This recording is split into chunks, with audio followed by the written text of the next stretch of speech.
பஞ்சனம தையிலே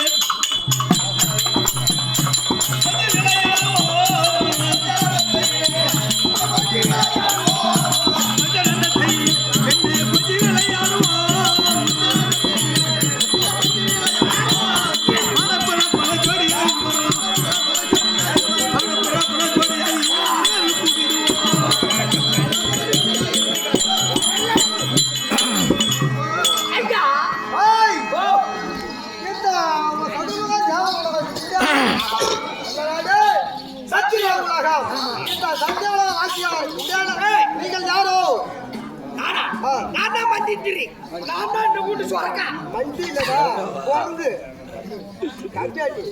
மந்திரி அப்படி இருந்தால் இதோ துருவமண்டலத்தை ஆண்டு முடியாது வாசரி சிவா முடிவார்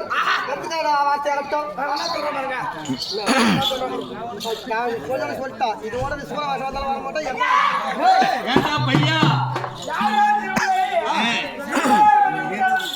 ஊர்மண்டலத்தை ஆண்டு வரக்கூடிய ஊர்வாசனா இருந்தா எனக்கு என்ன, எவனா இருந்தா எனக்கு என்ன, சத்தியலோகத்திலே பெரிய ஆளு நான் தான். அனைவரையும் படைக்கக்கூடிய ஆளு என்னை தேடி வந்துக்கிறான்னா அவன் நான் ஏன் போய் அவனை பார்த்து படிக்கணும்? அவனை வந்து எங்களை பண்ணி சொல்றான், ஆசை வைக்க சொல்றான். ஐயா சாமி சாதாரண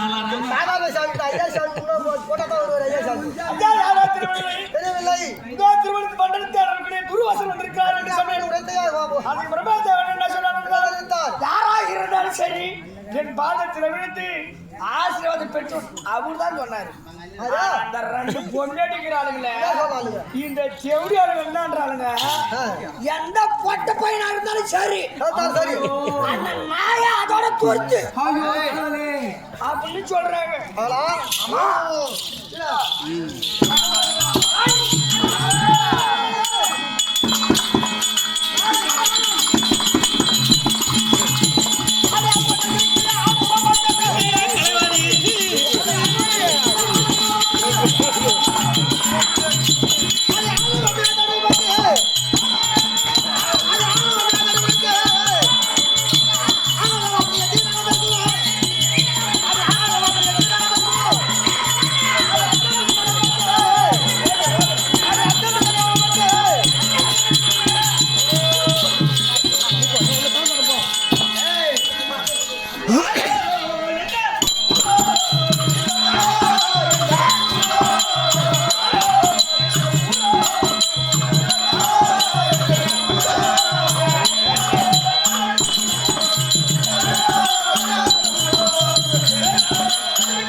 டைம்ல இடையில உயிரினே இருக்கணும்.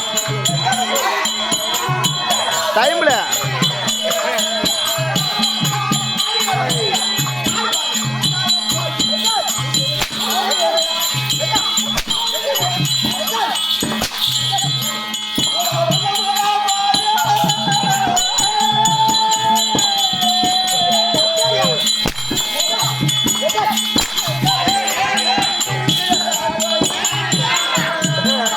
ஆடு போட மேல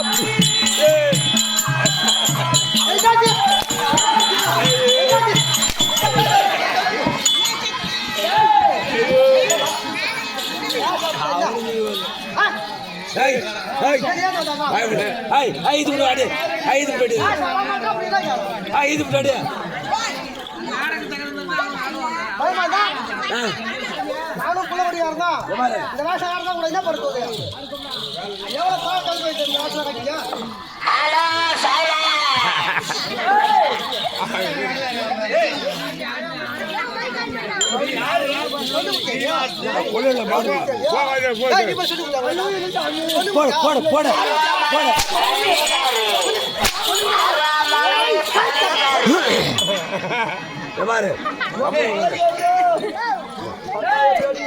நீ எதற்காக சத்தியலோகம் வந்து என்ன வேணும் உனக்கு?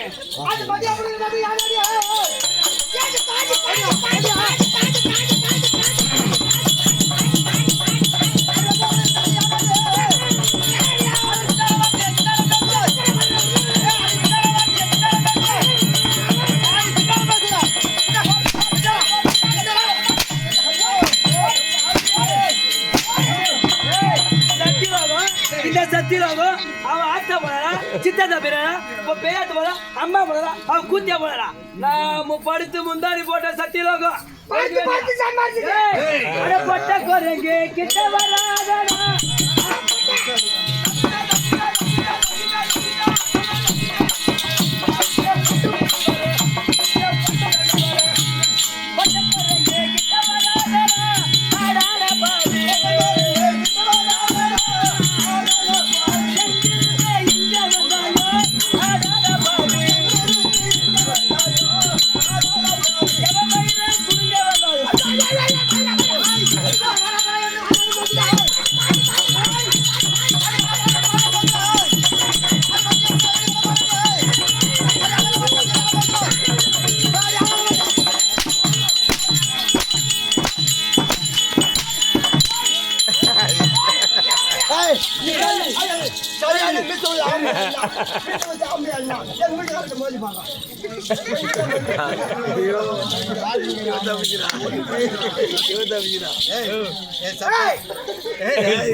இந்த அடி என்ன அடி இதோட அதிகமாலாம் வாங்கிக்கிறேன் நானு. சரி மோதி பாரு எவ்வளவு அடி கட்டியாரு கட்டி வந்து எம்மா அடி வாங்கின உடம்பு இது 2 வருஷமா ஒரு சின்ன அடி வாங்க முடியல. இது வேஷம் கட்டிக்கிட்டே நான் ஏன் கட்டினு வந்தேன்னு நினைக்கிறேன். உண்மைதான். என்ன என்னைக்கு யாரும் விட மாட்டேங்கிறான். என்னைக்கு அவருக்கு எப்படி இந்த உடம்பு வேஷம் வந்துச்சுன்னா என்னைக்கு அவங்க அம்மா ஆம்படியா என்ன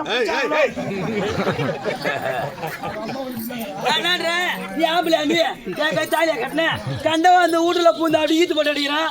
ஒழுத்துக்கு உதயத்தை இல்லாத இன்னும் வேலைக்கு பாக்குறியே நீ ஆம்படியா நீ சாண்டா குடிச்சோன்னு கேப்ப வீட்டுக்கார பார்க்க மாட்டேன். கேட்டது என்ன கேட்டது என்ன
உனக்கு ஏன்டா நாங்க மரியாதை தரோம்?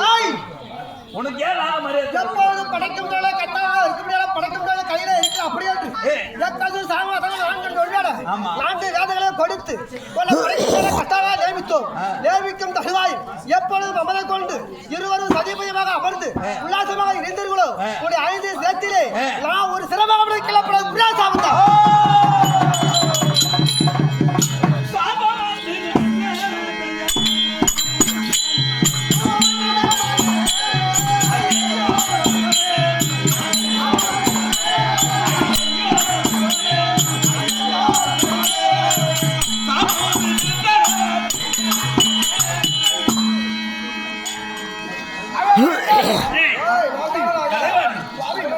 அதோ தூர்வாச முனிவர் எனக்கு 5 சிரசிலே ஒரு சிரம் அறுக்கப்படும் என்று சாபத்தை கொடுத்து விட்டார். இந்த சாபத்தை மாமா இருக்கும்படியான அதோ கைலாய கோயிலை விட்டு 2011 திட்டப்படுத்த பரமேஸ்வரன் எடுத்து இதை உரைக்க வேண்டும். நான் கைலாயம் சென்று வருகிறேன். நீங்கள் இல்லறத்தில் இருங்கள், சென்று வருகிறேன்.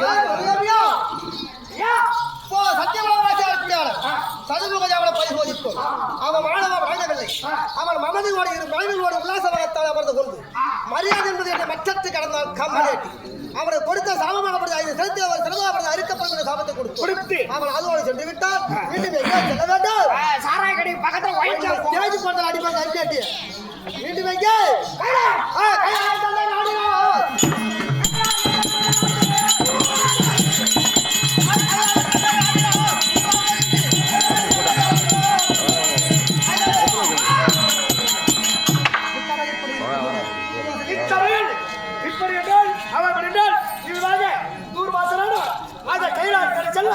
கைலாயக்கூடிய பரமமூர்த்தி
நான் குண்டோதரான்னு கூப்பிட்டேன். அவன் தான் என்ன ஓதுறன்னு சொல்றான். என்ன சொல்றான்? எந்த குண்டையும் ஒரு ஓதரல. இந்த தொழிலை விட உனக்கு அந்த தொழில வருமானம் அதிகமா இருக்குதுன்னு நினைச்சினா நீங்க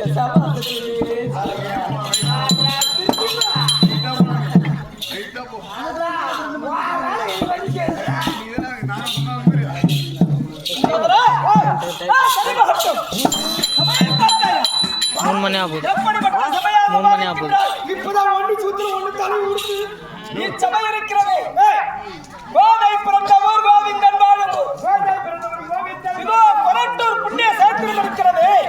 இந்த சேத்திரம் எதற்கு ஒப்பானது? கோதை பிறந்தவர் கோவிந்தன் வாழும் ஜோதி மணிமாடங்கள் தோன்றும் ஊர் வீதியில் நல்ல பக்தர்கள் வாழும் நல்ல பக்தர்கள் வாழும் நான் மறைகளும் போதும் ஊர் வெள்ளி புத்தூர் எனும் வேதம் போனூர் அப்பேற்பட்ட பாரதத்தை தமிழாக்கம் செய்த வில்லியாழ்வார் பிறந்த புத்தருக்கு தமிழ்படுத்திய தேசம். எப்படி சபை அறிந்து பேசுக, சபை அறிந்து பேசு, சற்று சமயம் அறிந்து பேசுக, சமயம் அறிந்து பேசுக. ஆடுவதற்கு ஆடும் தலைவர் வேண்டுமா? அதான் சொன்னா சபை அறிந்து பேசுக. சபை அறிந்து 4 பேர் இருக்கிற இடத்துல என்ன பேசுனா ஏத்துக்குவாங்க. ஒருவேளை நாம என்ன பேசுனா கலவரம் உண்டாகும். ஒன்ன மாதிரி யாரும் பூரா 4 பேர் உட்காந்து பஞ்சாயத்து பண்ணிட்டே இருக்காங்கன்னா உடனே அந்த இடத்துல ஒரு கலவரத்தை வச்சு பஞ்சாயத்தை கலைச்சிடணும். ஓஹோ அப்படி இல்லைன்னா சற்று சமயம் அறிந்து பேசுக. சற்று சமயம் அறிந்து பேசுக. சமயம் அறிந்து பேசுறது என்ன? சிந்தித்து பேசுங்க. சமயம் அறிந்து பேசும்பொழுது ஒரு வார்த்தை பொய் பேச வேண்டிய சூழ்நிலை வரும். ஆமா நேரமாத்தி பேசணும். அதான் சொன்னேன். ஏன்னா ஒன்ன மாதிரி என்ன மாதிரி ஒரு 4 பேர் என்ன மாதிரி அலங்கார தரதுல ஒண்ணு மாதிரி ஒரு 4 பேர் இருந்துக்கிட்டு நல்ல ஒருத்தர் வெட்டுறதுக்காக திரட்டிட்டு வருவான். அப்ப யாருன்னா ஒருத்தர்கிட்ட வந்து ஐயா நான் இங்க இருக்கிறேன்னு சொல்லாதீங்க, நான் இருக்கிற இடம் தெரிஞ்சா என் உயிர் போயிடும், திரட்டிட்டு வரேன் நான் பதைக்கிறேன்னு சொல்லும் பொழுது அந்த திரட்டிட்டு வரவா ஐயா இந்த வழியா ஒருவன் வந்தானா அப்படின்னு கேட்கும்போது ஐயா நான் பார்க்கல இந்த வரலன்னு சொல்லிட்டா ஒரு உயிர் தப்பிக்கும். அதுதான் சமயம் அறிந்து பேசுக. பொய்யே உரைத்தாலும் சரியே அந்த பொய்யிலே உண்மை வாழ வேண்டும்.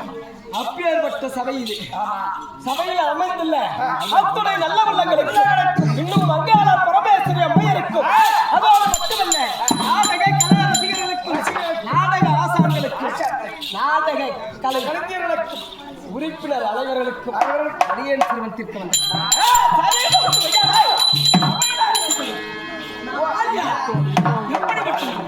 என்னுடைய விளக்கங்களுக்கு வாசிக்கிறார்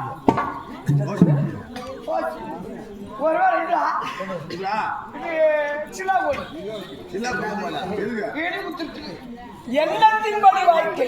ஒரு மனித மனதில் என்ன நினைக்கிறானோ அதை வந்து இந்த பிரபஞ்சம் கொடுத்துக்கிட்டே இருக்குமா?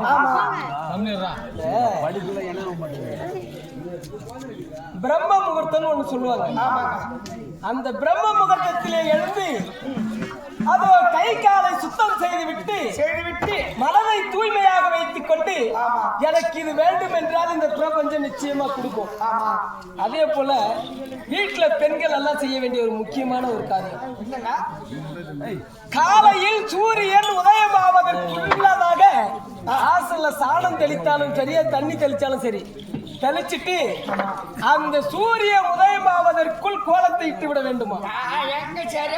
சூரியன் முளைச்சு கோலம் போடக்கூடாது. எங்க மாட்டு சாமி எடுத்து வாசனை போடுறது இவங்க சாமி போடுறதுக்கே 7 மணி ஆயிடுச்சு. அப்புறம் எங்க ஹவுஸ் பாட்டு சாமி எடுத்து வாசனை போடுறது காரணம் என்னவென்றால் சூரிய உதயமான பிறகு வாசலில் சாணம் தெளித்தோ நீர் தெளித்தோ கோலம் இட்டால் அந்த வீட்டில் இருக்கக்கூடிய ஆண்களுக்கு ஆகாது. இதை நாம சொல்ல ஜோதிடம் சொல்லுது. அப்பனா இப்ப சொல்லிட்டல இனிமே 6 மணிக்கு தான் தாடி தெளிக்கிறது.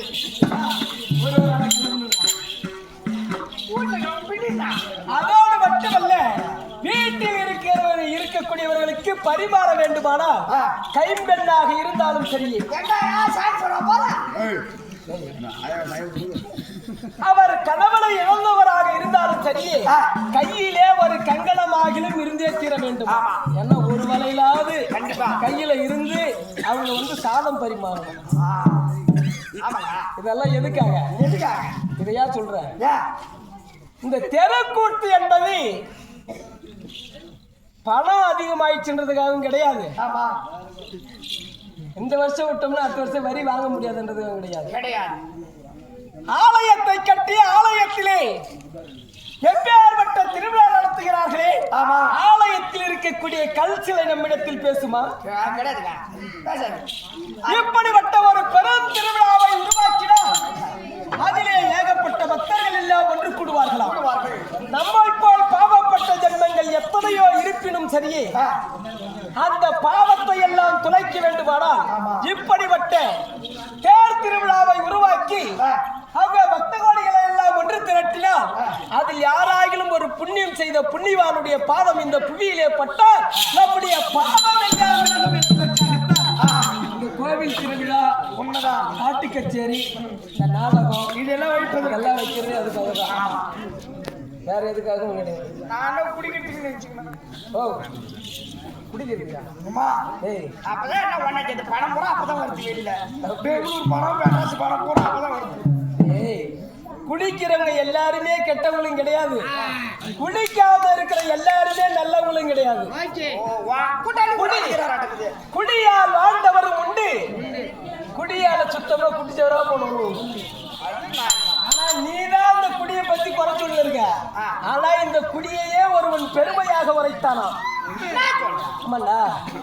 குடி பத்தி தெரியுமா?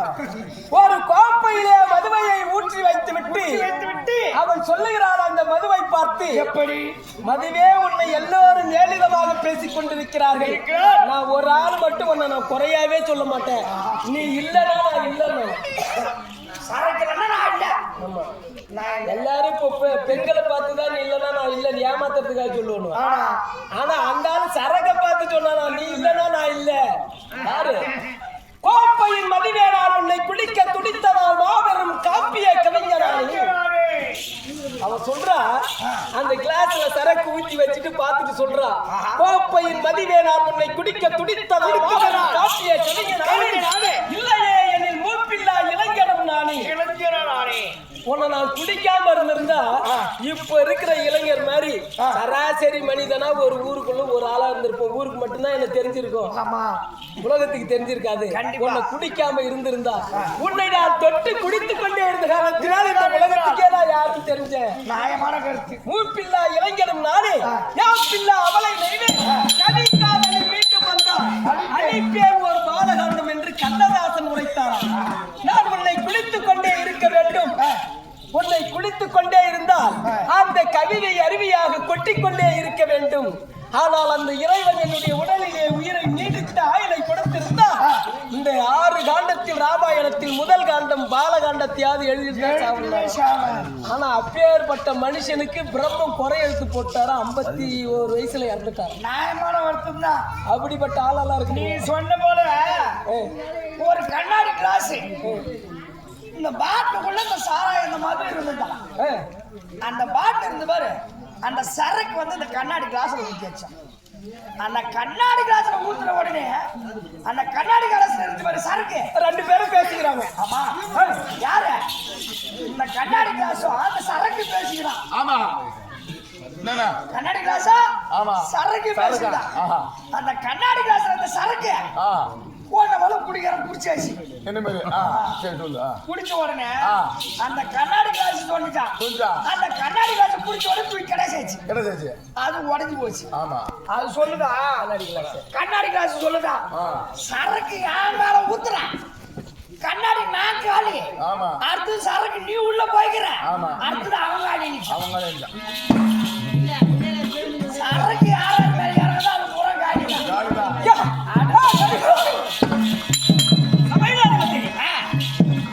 சொன்னல எண்ணத்தின்படி வாழ்க்கை, நீ எப்படி நினைக்கிறியோ அதையெல்லாம் கொடுக்கும். அப்படியே நல்லது வேண்டுமானால் நல்லதை கொடுக்கும், தீமை வேண்டுமானால் தீயதை கொடுக்கும். அதே கொடுக்கட்டும். இருந்தாலும் என்னுடைய மொழி விளக்கம் சொன்ன தெரியும்.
கங்கை சடாவரத்து பார்வதி இணையிலும் தரித்த